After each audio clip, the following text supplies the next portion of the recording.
চলো আমার এই পক্ষীরাজের সাথে মানে আমার এই বিস্ট পালসার NS 400Z এর সাথে আজকে তোমাদেরকে ভালো করে পরিচয় করাবো। আর আমার এই পক্ষীরাজ, আমার এই বাইকটি 12,738 কিলোমিটার চলে গেল। তাই এই 12,738 কিলোমিটারে আমার এই গাড়িটি আমাকে সঙ্গ দিল না আমাকে ধোকা দিল সেটাও এই ভিডিওতে জানতে পারবে। এবং গাড়িটির আজকে বয়স হলো 1.5 বছর।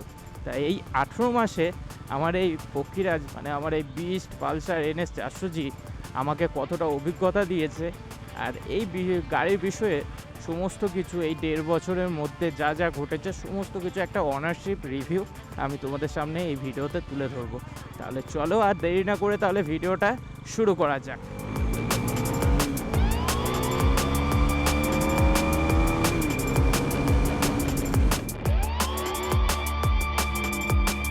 নমস্কার সকলকে, আমি অর্পণ এজে রাইডারে আপনাদের সকলকে স্বাগত। আজ আমার এই পক্ষীরাজ মানে আমার এই পালসার NS 400Z এর বয়স হলো 18 মাস, আর একে এখনো পর্যন্ত আমি চালিয়েছি 12,737 কিলোমিটার।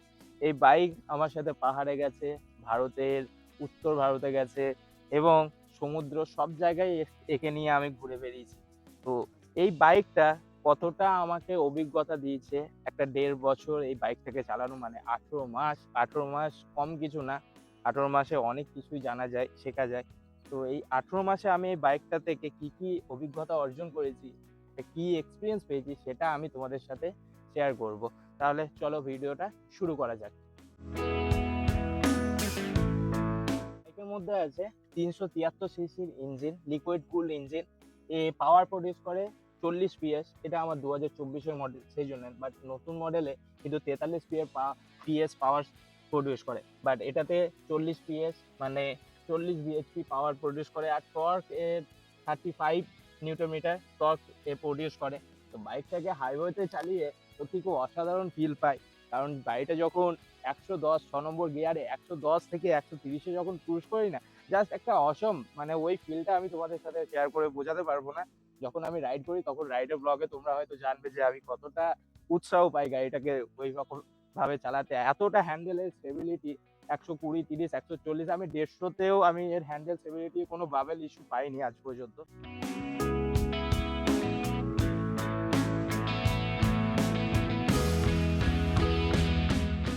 সাথে এই যে ইউএসডি ফক্স গুলো, সেগুলো সত্যি খুব অসাধারণ, কারণ হ্যান্ডেলটাকে খুব সুন্দরভাবে স্টেবল রাখে। আর আমি কিছু কিছু জায়গায় একটু ডিসঅ্যাপয়েন্টমেন্ট হয়েছি বাজাজের কাছে, যেরকম এর হাইড্রোলিকটা NS 200-র সাথে একদম সিমিলার, শুধু সামনের ইউএসডি ফোর্কসটা ছাড়া পেছনে হাইড্রোলিকটা বাজাজ সেই 2014-13 সাল থেকে NS এর যে না কোম্পানি ব্যবহার করছে, নাইট্রক্স মনোশক, পেছনের যে সাসপেন্স আছে এখানে। তো এই সাসপেন্স হচ্ছে বাজাজের 2012-13 সাল থেকে ব্যবহার করছে, সেই এখনো পর্যন্ত ব্যবহার করছে। কারণ পিলিয়নে একটু অসুবিধা হয়, বাট সেরকম কিছু না, চলে যায় কিন্তু ভালো। কারণ আমি সত্যি খুব সুন্দরভাবে গাড়িটাকে আমি 18 মাস ধরে ব্যবহার করছি, খুব সুন্দর আমাকে পারফরমেন্স দেয়। এর সব থেকে বেশি আমার ভালো লাগে এই গাড়িটার যে যখন আমি কোনো গাড়িকে ওভারটেক করতে যাই, ওই যে ইনিশিয়াল পিক আপ, এটা জাস্ট অসাধারণ। আমি তোমাদেরকে আমি কিছু কিছু জায়গায় আমার হয়তো ব্লগে দেখেছো যে আমি একটু অ্যাগ্রেসিভলি বাইক চালাতে পছন্দ করি। হ্যাঁ, সেটাই আমার পছন্দ করি, বাট আমি আমি নিজের ওপর, আমি তোমাদেরকে বলছি না অ্যাগ্রেসিভ ভাবে গাড়ি চালাও, কারণ ওটা খুবই বিপজ্জনক। কারণ আমার নিজের মধ্যে আত্মবিশ্বাস আছে, কিন্তু হ্যাঁ বেশি আত্মবিশ্বাস ভালো না, নিজের মধ্যে আত্মবিশ্বাস আছে যে আমি বাইকটাকে স্টেবল করতে পারবো, তারপরেই আমি বাইকটাকে ব্যবহার করি সেরকম ভাবে। আর তাছাড়া এই 18 মাসে আমার 18 মাস চালানোর পর আমার রিসেন্টলি আমাকে ব্রেক প্যাডটা পাল্টাতে হয়েছে। ব্রেক প্যাড পাল্টানোর পরে খুব সুন্দরভাবে আমি ব্রেক ব্যবহার করছি। আর আমার সামনে ব্রেক প্যাডটা সেরকম কিছু হয়নি, কারণ আমি দার্জিলিং থেকে আসার পরে রিয়ার ব্রেক প্যাডটা একটু প্রবলেম হচ্ছিল, ব্রেকটা কম ফিল করছিলাম। তো সেজন্য আমি বাজাজের শোরুমে গিয়ে দেখলাম, আমি দুটো ব্রেক প্যাডই পাল্টে নিলাম। বাট আমি একটা জায়গায় ডিসঅ্যাপয়েন্টমেন্ট, কারণ 2024-এর পরে যে বাজাজের মডেল পালসার NS 400 এসছে সেগুলোতে সমস্ত কিছুতেই সিনটার ব্রেক প্যাড ইউজ করেছে, বাট প্রথম মডেলটাতে অর্গানিক ব্রেক প্যাড ব্যবহার করেছিল। যার কারণে এখনো পর্যন্ত কিন্তু মার্কেটে অ্যাভেলেবেল হয়নি সিনটার ব্রেক প্যাড। আমি কিন্তু বাজাজের অফিসিয়াল স্পেয়ার পার্টসে আমি খোঁজ নিয়েছি অনেক জায়গায়। দুর্গাপুরে অ্যাকচুয়ালি আমি বাইকটা নিয়েছিলাম হচ্ছে দুর্গাপুরে ব্যানার্জি বাজাজ অটো থেকে। তো ওদের ওখান থেকে নেওয়ার পর থেকে ওদের সার্ভিস কিন্তু আমি বাজাজে খুব ভালো। আর দ্বিতীয় কথা, বাজাজ হচ্ছে মধ্যবিত্তদের জন্য খুব ভালো অপশন। কারণ বাজাজের এই 400 সিসি ইঞ্জিনের মধ্যে আমি এই 18 মাস ব্যবহার করছি। তাই এই 400 সিসি ইঞ্জিনে একটা যে খরচ, যে মেইনটেন্যান্স খরচ, সেটা কিন্তু খুবই সামান্য। মানে খুবই সামান্য বলতে, খুবই সামান্য বলাটা ভুল, বাট একটা বাজাজে ব্রেক প্যাডের 400 সিসি ইঞ্জিনের ব্রেক প্যাডের দাম আমার টোটাল এই সামনে পেছনে মিলিয়ে আমার 592 টাকা খরচ করেও কমপ্লিট হয়ে গেছে। মাইলেজ, সব থেকে বড় কথা হচ্ছে মাইলেজ। হ্যাঁ, এই মাইলেজ আমাকে লং এ মোটামুটি 30-31 দিয়ে দেয়, এখনো পর্যন্ত আমি পেয়েছি ওটা। বাট শর্ট রাইডে যখন আমি কাছে পিঠে কোথাও যাই বা যখন কিছু করি, তখন আমার এই গাড়ি কিন্তু আমাকে 26 থেকে 27 থেকে 28 এরকম সার্ভিস দেয়, 28 দেয় ম্যাক্সিমাম। ওটা চালানোর উপর ডিপেন্ড করছে কে কিরকম ভাবে চালায়, বাট আমি যেরকম ভাবেই চালাই আমি পেয়ে যাই কোনো না কোনো ভাবে। আমি এইটা সব থেকে বেশি চালাতে মজা লাগে যখন 8000 আরপিএম ওই গাড়িটা, তখন জাস্ট একটা অসাধারণ ফিল পাই। কারণ আর এই গাড়ির অনেকে হয়তো বাজাজের এনে পালসার এনে অনেকে অনেক কিছু মন্তব্য করেছে, বাট আমি অ্যাজ এ একজন বাইক রাইড করছি পালসার এনএস 400 জি। তো সেক্ষেত্রেই আমি বলছি বাজাজের এনএস 400 জি খুবই সুন্দর গাড়ি। তবে এই যে এনএস 400 জি, এই বিস্ট আমার পক্ষীরাজ কিন্তু পাহাড়ে গিয়ে সত্যি খুব অসাধারণ পারফর্ম করেছে। দ্বিতীয়ত, ওকে যখন উত্তরপ্রদেশে আমি নিয়ে গেছিলাম, যখন লখনৌ আগ্রা এক্সপ্রেস ওয়ে দিয়ে, তখন ও 8000 আরপিএম এর পর না সব রাস্তাতেই ও 8000 আরপিএম এর পর একটা স্মুথ রাইড করে, খুব স্মুথ। ওকে পারফরমেন্স, আমি সত্যি কথা বলতে খুব ভালো পারফরমেন্স পাই ওর মধ্যে।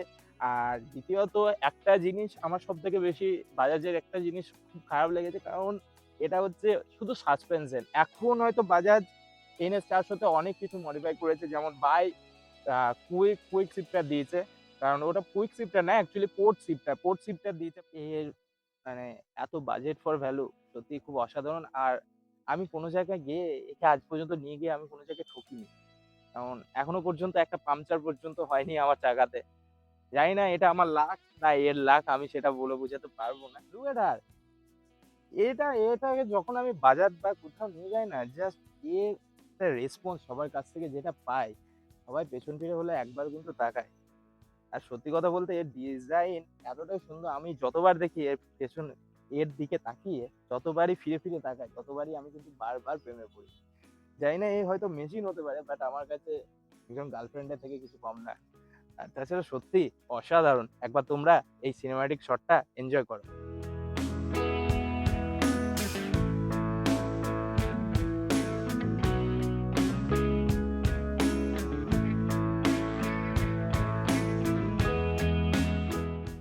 আর এই 18 মাস চালানোর পরে কিন্তু টায়ার আমাকে এবার চেঞ্জ করতে হতে পারে, কারণ টায়ারের বিট নেই বলতে পারি। টায়ারটা একদম প্লেন হয়ে যাচ্ছে আস্তে আস্তে। এবার আমাকে টায়ারটা চেঞ্জ করতে হবে, রিয়ার টায়ারটা। এর টায়ার আছে 2024 এর মডেল, সেই জন্য তো যখন প্রথম এর গাড়িটা লঞ্চ হয় তখন টায়ার দিত রিয়ার টায়ার 140 সেকশনে, 140/70, রিম সাইজ হচ্ছে 17। তা এখন 18 মাস চালানোর পরে মোটামুটি 13,000 কিলোমিটার চলে গেল, 12,738 কিলোমিটার, মানে 12,740 কিলোমিটার মতো। তো এবার আমাকে টায়ারটাকে চেঞ্জ করতে হবে পেছনে। 1.5 বছর কিন্তু ওর বয়স হয়ে গেছে, কিন্তু ও আজও আমার কাছে সেরকমই আছে। আমার কাছে না, বাট আমি যতজনাই আমাকে এই গাড়িটা দেখে আজ পর্যন্ত সেই প্রথম যেদিন আমাকে যে কথাটা বলেছিল, আজও সেটাই বলে যে না, খুবই সুন্দর দেখতে।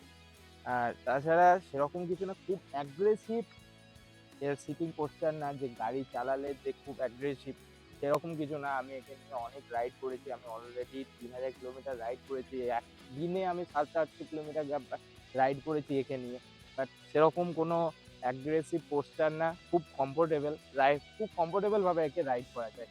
সত্যি অসাধারণ। এ কিন্তু বয়স হয়েছে, কিন্তু আজ পর্যন্ত এ মানুষের কাছে রেসপন্স কিন্তু সমানভাবেই পাই, নতুন থেকে যেরকম ভাবে ছিল সেরকমই। আমার গাড়িতে কিন্তু সেরকম কোনো অ্যাক্সেসরিজ বা সেরকম মডিফাই আমার কিন্তু করা নেই। আমার শুধু এখানে কিছু জিনিস লাগানো আছে যেগুলো আমার হচ্ছে খুবই দরকারি, যেমন হচ্ছে স্যাডেল ব্যাগ লাগানোর জন্য, তার সাথে আছে টপ র্যাক, টপ বক্স, বা আমি আমার রাইনক্সের ব্যাগ ইউজ করি, টেল ব্যাগ, তো এখানে সেটাই রাখি। আর তাছাড়া আমার সামনে একটা জাস্ট ম্যাড ডগের ক্ল্যামের সাথে আমার একটা ফগ ল্যাম্প লাগানো আছে। আর তার সাথে এখানে আমার মোবাইল হোল্ডারটা আছে, ওটা ফট্রনিক্সের ইউজ করি আমি, ওটা আমি খুলে রেখেছি এখন। আর তাছাড়া গোটা গাড়িটা আমার সেরকমই স্টকই আছে। আর তাছাড়া আরেকটা জিনিস আমার গাড়িতে লাগানো আছে যেটা আমাকে খুব সুবিধা দেয় যখন আমি বাইরে যাই, তখন এই জিনিসটা হচ্ছে সবথেকে মেন জিনিস যেটা আমার গাড়িটাকে কভার করে এবং সুরক্ষিত রাখে। যখন আমি বাইরে যাই গাড়িটাকে আমি ঢাকা দিতে পারি এটা দিয়ে, এটা হচ্ছে গাড়ির কভার। এটা এর ভেতরই রোল হয়ে পুরো কভারটাকে ঢুকে যায়, তো আবার যখন দরকার পড়ে তখন বাইরে বার করে গাড়িটাকে ঢাকা দিয়ে দিই, এবং যখন দরকার পড়ে না তখন ওটাকে আবার ভেতরে রোল করে ভরে নিই। ব্যাস এটুকুই। আর তাছাড়া এটুকুই আমার সবথেকে প্রিয় জিনিস। আমার কাছে এখনো পর্যন্ত তো সবথেকে দামি জিনিস এটাই। কারণ বাইকের প্রতি ভালোবাসা প্রতিটা বাইকারেরই আছে। তাহলে চলো আজকের মতো এখানেই ভিডিওটা শেষ করছি। আবার দেখা হচ্ছে পরে কোনো নতুন গল্প নিয়ে, নতুন কোনো রাইডে। কারণ খুব শীঘ্রই আসছে তোমাদের সামনে একটা রাইডের ভিডিও। রাইডে কোথাও যাচ্ছি সেটা আমি এর পরের রাইডে যখন বেরোচ্ছি তখনই তোমাদেরকে বলবো, সেটা ভিডিওর শুরুতেই দেখতে পাবে তোমরা। আর তাছাড়া আজকের মতো ভিডিওটা এখানেই শেষ করছি। ভালো লাগলে অবশ্যই লাইক, কমেন্ট, শেয়ার করবে বন্ধুদের সাথে। আর চ্যানেলটাকে সাবস্ক্রাইব করে দিও, কারণ তোমাদের ভালোবাসা ছাড়া, আমি বারবার বলি একটা কথা, আবারও বলছি, তোমাদের ভালোবাসা ছাড়া আমি এগিয়ে যেতে পারবো না। তো অবশ্যই সাবস্ক্রাইব করে ভালোবাসা দিও। আর তাছাড়া লাইক, কমেন্ট করবে। যদি ভিডিও ভালো লাগে অবশ্যই কমেন্ট করবে এবং লাইক করবে। তাহলে তোমাদের যখন রেসপন্স পাবো, তোমাদের যখন ভালোবাসা পাবো, আমি আরো ভিডিও বানাতে উৎসাহিত হবো। তো অবশ্যই চ্যানেলটাকে সাবস্ক্রাইব করবে এবং ভিডিওতে লাইক, কমেন্ট, শেয়ার করবে। তাহলে এখনকার মতো এখানেই। তো safe drive, safe life, see you again. আবার দেখা হচ্ছে পরের ব্লগে।